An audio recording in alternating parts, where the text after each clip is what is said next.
Guys, आज आपका production function का लास्ट पार्ट है जो कि पार्ट 3 है। ये आपका लास्ट टॉपिक है आज का। इसमें हम लोग जानेंगे पहले डायग्राम के बारे में कि टीपी और एमपी का क्या रिलेशंस है एंड उसके पीछे रीजन क्या है, प्रोडक्शन फंक्शन के घटने चाहे बढ़ने का रीजन क्या है उसके बारे में जानेंगे। पिछले क्लास में हम लोगों ने जाना था टेबल के बारे में और उसके में दो चीज पढ़ा था हम लोगों ने। क्या था उसमें कि फिक्स फैक्टर, वेरिएबल फैक्टर और टीपी का क्या इम्पैक्ट पड़ता है। उदाहरण के मामले में उदाहरण के तरीके से मैंने समझाया था। अब इसको हम लोग टेबल बनाते हैं। टेबल तो बना लिया, अब इसको हम लोग डायग्राम बनाएंगे। डायग्राम क्या होता है यहाँ पे, तो देखिए फिक्स फैक्टर मैंने इनपुट लिख दिया यहाँ पे 1 2 3। वेरिएबल फैक्टर का भी इनपुट लिख दिया, फिक्स है। और इधर में एमपी और टीपी का एक 10-10 मान करके मैंने रेंज ले लिया। क्या है भाई, एक में 10 है, 10 कहाँ गया भाई, ये हम लोग किसका बना रहे हैं, टीपी का बना रहे हैं। एक में क्या है 10 है, दूसरा में क्या है 30 है, तुरंत पूछना। तीसरा में क्या है भाई 45 है, 45 कहाँ गया, यहाँ पे गया 45। चौथा में क्या है 52 है, 52 आपका यहाँ पे रहेगा। पांचवा में आपका फिर 52 है, 52 यहाँ पर आएगा। एंड छठा आपका 48 बोले तो यहाँ पर आएगा। ये क्या बना आपका टीपी का, यानी कि जो टीपी का जो डायग्राम बन रहा है आपका इस टाइप से बना है। यहाँ पे हटा के 0 से लेके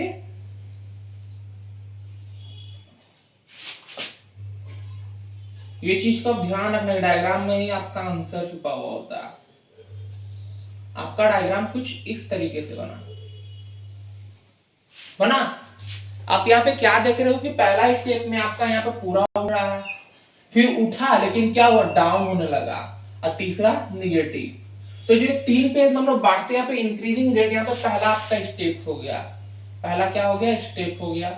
दूसरा आपका यहाँ पर आएगा कहाँ 15 और 7 में करके, तो यहाँ पे आपका आएगा 45 में 52 पर हो जाएगा, यानी कि दूसरा यहाँ पे, यानी कि जो फिक्स रहा, और तीसरा में क्या हुआ नीचे गिर गया। क्लियर है इतना, कोई दिक्कत है आपका?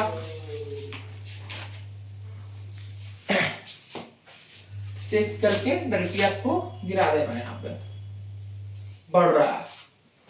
अब यहाँ पे बोल रहा है आपको एमपी के बारे में, एमपी कैसे रिएक्ट करेगा। तो पहला इसको 10 देंगे, 1 में 1 10, फिर क्या करेगा यहाँ पे आपका 20 जाएगा, यानी कि दूसरा में आपका 20 यहाँ पर है, यानी कि ऐसे करके इसमें मिला दीजिए। फिर क्या है 15 यानी कि नीचे आ जाएगा। फिर क्या है 7 हो जाएगा, 7 यहाँ पर आएगा। पांचवा क्या है 0 एकदम हटा दो। छठा क्या है -4, यहाँ पे ले लेते हैं। ऐसा फिर क्यों हुआ, क्योंकि हमको जब जरूरत था, जिस समय जरूरत पड़ा स्टार्टिंग में, तो ये दोनों कॉम्बिनेशन मिलकर ठीक काम किया। अगर एक वेरिएबल फैक्टर है, ढेर सारे फिक्स फैक्टर, दोनों कॉम्बिनेशन मिलकर काम ठीक हुआ, प्रोडक्शन ज्यादा हुआ। लेकिन जैसे ही हम बेवजह वेरिएबल फैक्टर बढ़ाने लगे, उसमें करने लगे, तो क्या हुआ कि हमको निगेटिव इंपैक्ट दिखने लगा। पॉजिटिव है बट यहाँ पे क्या हो रहा है आपका कि डिक्रीजिंग फॉल में है, और एक तरफ से क्या होगा निगेटिव आ जाएगा आपका। क्लियर है इतना?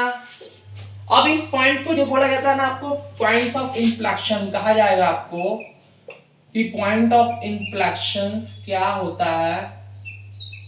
तो आपको कहना है कि फेज 1 में क्या हो रहा है आपका कि बढ़ रहा है लेकिन इंक्रीजिंग रेट में। सेकेंड स्टेप में क्या हो रहा है आपका बीच का कि बढ़ रहा है लेकिन डिक्रीजिंग रेट में। And third is negative return. इतना क्लियर है? अब यहाँ पे जो आपका रेशनल व्यक्ति है, रेशनल मतलब कहे कि जो ये जानता है कि हमको वेरिएबल फैक्टर करना है, वेरिएबल फैक्टर करने से बढ़ेगा, उसके लिए बात हो रहा है। ऐसा नहीं कि हम माथा थोप के गाड़े हुए हैं कि नहीं भाई हमको नहीं करना, वहां पे ऐसा बात नहीं होगा। अब इसके पीछे वजह क्या है भाई, फेज 1 में वजह क्या होता है बढ़ने का, उसमें क्या क्या कंडीशन होते, क्या क्या रीजंस होते, उसका हम जानेंगे फेज 1 में। फेज 1 में कहता है कि बेटर यूटिलाइजेशन ऑफ रिसोर्सेज, यानी कि एक तरह से कहें लोग कॉजेस कि क्यों यहाँ पर आपका इंक्रीजिंग रेट में बढ़ रहा है। फेज 1 में क्या है भाई, बेटर यूटिलाइजेशन ऑफ फैक्टर्स, यानी कि जो मेरे पास जो फैक्टर है उसका बेटर यूटिलाइज कर रहे हैं, जो हमारे पास फैक्टर उसका बेटर तरीके से हम काम कर रहे हैं। दूसरा कहलाएगा increase efficiency of variable factor. अब जाहिर सा बात है कि जैसा पहला जो खेत था उसमें इतना बड़ा में मात्र 2 लेबर काम करता था, ठीक है, 2 लेबर क्या करता था काम करता था। अब 1 लेबर या 2 लेबर और ले आए तो क्या होगा कि वेरिएबल फैक्टर का जो एफिशिएंसी उसको इंक्रीज कर दी है। कैसे इंक्रीज किए, दो लेबर और आए तो भाई वेरिएबल फैक्टर हम लोग इंक्रीज किए ना, एफिशिएंसी किए ना कि अब दोनों दो लेबर और आएगा तो अपना हाथ बटाएगा ना भाई, ऐसा थोड़ी जाके बैठा हुआ रहेगा, तो काम में मदद मिलेगा। तीसरा है इनविजिबिलिटी ऑफ फैक्टर, यानी कि इनडिविजिबिलिटी ऑफ फैक्टर। यहाँ पे जब सिर्फ फिक्स फैक्टर था और मैंने जैसे ही आपका वेरिएबल फैक्टर लगाया तो दोनों मिल के काम करने, यानी कि जिसका जहाँ जो जरूरत है उसके हिसाब से मैंने काम कर दिया। क्लियर है इतना? ये तीन कंडीशन किसमें, फेज 1 में। ये पीछे इसके रीजन एग्जाम्स में आता आपको लिखने के लिए, तो आपको ऐसे लिखना है। सेकंड में क्या है भाई, तो ऑप्टिमम, यानी यहाँ आपका सेकंड आ जाएगा यहाँ पे ऑप्टिमम कॉम्बिनेशन ऑफ फैक्टर। यहाँ पे जो भी कॉम्बिनेशन है वो ऑप्टिमम है, मतलब अब इससे ज्यादा करोगे तो दिक्कत है, बोलता है दोस्ती भी है, कुछ हद तक निभा सकते हैं, लेकिन उससे ज्यादा करोगे तो फिर वो टूटने का डर रहता है।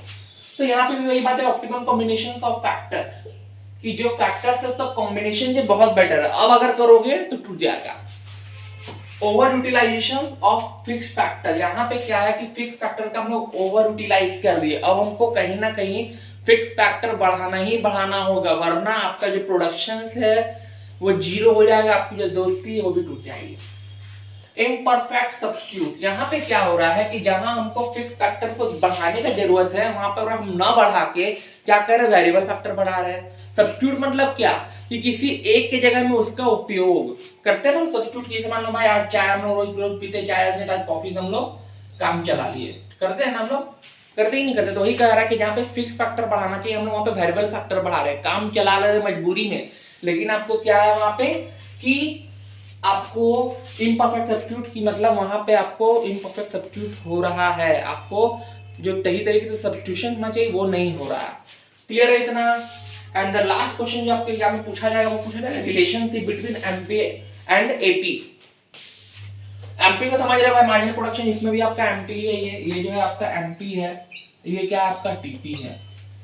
एवरेज में क्या होगा, तो एक बात को हमेशा याद रखना कि एमपी जो है मार्जिनल प्रोडक्शन, यानी कि एक एक्स्ट्रा किसी भी एक लेबर के आने से उस काम में कितना प्रोडक्शन बढ़ा वो बताता है एमपी। एवरेज क्या होता है कि सबका कुल।